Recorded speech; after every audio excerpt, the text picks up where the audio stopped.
1.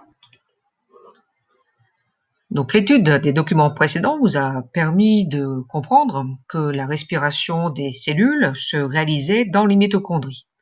Cependant, contrairement à ce que nous avions vu jusqu'à présent, vous avez pu constater que cette respiration se faisait non pas avec du glucose, mais avec une nouvelle molécule que l'on a appelée l'acide pyruvique. Donc en présence d'acide pyruvique et de dioxygène, la respiration avait lieu dans ces mitochondries, ce qui permettait de fabriquer l'ATP nécessaire au fonctionnement donc des cellules. Donc il nous faut vérifier cette déduction. Donc dans votre stratégie, il convient d'indiquer les témoins, le test que vous allez réaliser. Pour cela, il faut noter clairement dans quelles conditions vous allez placer vos mitochondries. Est-ce qu'on les met en présence de dioxygène ou non, en présence de glucose ou non, en présence d'acide pyruvique ou non. Il faudra aussi également indiquer quels sont les éléments que vous souhaitez mesurer pour vérifier que la respiration a bien lieu.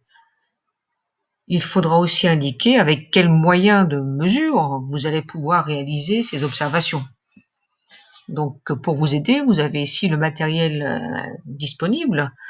Donc on vous indique que vous pouvez disposer d'une suspension de mitochondries, vous avez des solutions à base de glucose ou d'acide pyruvique, vous avez des sondes, comme une sonde à dioxygène, un bioréacteur dans lequel on peut réaliser les mesures, et évidemment donc l'interface et le logiciel adéquat qui permet d'enregistrer toutes nos mesures et de les faire apparaître sur un graphique sur l'écran de votre ordinateur.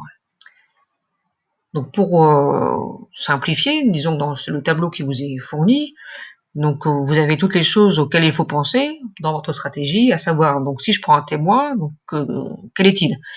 Qu'est-ce que je vais placer dans le bioréacteur? Dans quelles conditions je vais placer ces éléments? Et qu'est-ce que je vais mesurer? Même constat pour le lot test ou le lot expérimental. Qu'allez-vous mettre dans le bioréacteur? Qu'allez-vous rajouter comme substance et qu'allez-vous mesurer avec quels moyens? Lorsque vous aurez élaboré votre stratégie, n'oubliez pas d'indiquer les résultats qui sont attendus. L'expérience permettra de les valider ou de les réfuter. Ça, nous verrons bien. Donc, ce n'est pas grave si nos résultats attendus ne correspondent pas à la réalité des résultats expérimentaux. Donc, commencez par la première étape. Élaborer une stratégie claire, précise. Ensuite, indiquer nettement les résultats attendus.